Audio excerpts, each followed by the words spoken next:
ಕರ್ನಾಟಕ ರಾಜ್ಯ ಸರ್ಕಾರವು ರೈತರ ಜೊತೆಗೆ ಚೆಲ್ಲಾಟ ಆಡ್ತಾ ಇದೆ. ಮೂಗಿಗೆ ತುಪ್ಪ ಹಚ್ಚುವಂಥ ಕೆಲಸವನ್ನು ಮಾಡ್ತಾಯಿದೆ. ರೈತರು ಬೆಳೆದಿರುವಂಥ ಮೆಕ್ಕೆಜೋಳ ಈ ಬಾರಿ ದಾಖಲೆ ಪ್ರಮಾಣದಲ್ಲಿ ಬೆಳೆದಿದ್ದಾರೆ ಮತ್ತು ಹೆಚ್ಚು ಪ್ರದೇಶದಲ್ಲಿ ಬೆಳೆದಿದ್ದಾರೆ. ಹಾವೇರಿಯಲ್ಲಂತೂ ಭಾಳ ದೊಡ್ಡ ಪ್ರಮಾಣದಲ್ಲಿ ಬೆಳೆದಿದ್ದಾರೆ. ಆದರೆ ಕೇವಲ 20 ಕ್ವಿಂಟಲ್ ತೊಗೊಳ್ತೀವಿ ಅನ್ನುವಂಥದ್ದು ಮೂಗಿಗೆ ತುಪ್ಪ ಹಚ್ಚುವಂಥ ಕೆಲಸ. ಅದರಿಂದ ರೈತರಿಗೆ ಏನೂ ಅನುಕೂಲ ಆಗೋದಿಲ್ಲ ಮತ್ತು ದರವೂ ಕೂಡ ಮಾರುಕಟ್ಟೆಯಲ್ಲಿ ಏರೋದಿಲ್ಲ. ಆದ್ದರಿಂದ ನಾನು ಅವತ್ತೇ ಹೇಳಿದ್ದೆ 10 ಲಕ್ಷ ಮೆಟ್ರಿಕ್ ಟನ್ ಸಾಲೋದಿಲ್ಲ, ಕನಿಷ್ಠ 25 ಲಕ್ಷ, ಒಟ್ಟು 54 ಲಕ್ಷ ಮೆಟ್ರಿಕ್ ಟನ್ ಬೆಳೆದಿದ್ದಾರೆ. ಅದರಲ್ಲಿ ಕನಿಷ್ಠ 25 ಲಕ್ಷ ಮೆಟ್ರಿಕ್ ಟನ್ ಆದರೂ ಖರೀದಿ ಮಾಡಿದರೆ ಮಾರ್ಕೆಟಲ್ಲಿ ಬರ್ತದೆ. ಇದನ್ನು ಮಾಡ್ದೇ ಇವತ್ತು ಮಾಡಿದ್ರಿಂದ ರೈತರು ಆಕ್ರೋಶಗೊಂಡಿದ್ದಾರೆ. ಎರಡನೇ ಬೇಡಿಕೆ ಪ್ರತಿಯೊಂದು ತಾಲೂಕಿನಲ್ಲೂ ಕೂಡ ಖರೀದಿ ಕೇಂದ್ರ ಆಗಬೇಕು. ಮೂರನೇದು MSP ಜೊತೆಗೆ ರಾಜ್ಯ ಸರ್ಕಾರ ರೈತರ ಪರವಾಗಿ ತಮ್ಮ ಅನುದಾನವನ್ನು ಕೂಡ ಸೇರಿಸಿ ಅದಕ್ಕೆ ಕೊಡಬೇಕನ್ನುವಂಥದ್ದು.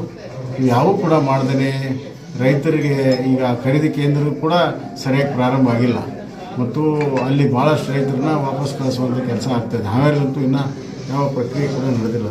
ಹೀಗಾಗಿ ರೈತರು ರೊಚ್ಚಿಗೆದ್ದು ಇವತ್ತು ರಸ್ತೆ ತಡೆಯನ್ನು ಮಾಡ್ತಾಯಿದ್ದಾರೆ. ಈಗಲಾದರೂ ಸರ್ಕಾರ ಕಣ್ಣು ತೆರೀಬೇಕು. ಕೂಡಲೇ ಕನಿಷ್ಠ 100 ಕ್ವಿಂಟಲನ್ನು ಪ್ರತಿಯೊಬ್ಬ ರೈತರಿಂದ ಖರೀದಿ ಮಾಡುವಂಥ ಕೆಲಸ ಆಗಬೇಕು ಮತ್ತು ಅದು ಭಾಳ ಸರಳವಾಗಿ ಆಗಬೇಕು. ಅದರಲ್ಲಿ ರಿಜೆಕ್ಷನ್ ಭಾಳ ಮಾಡಬೇಕು.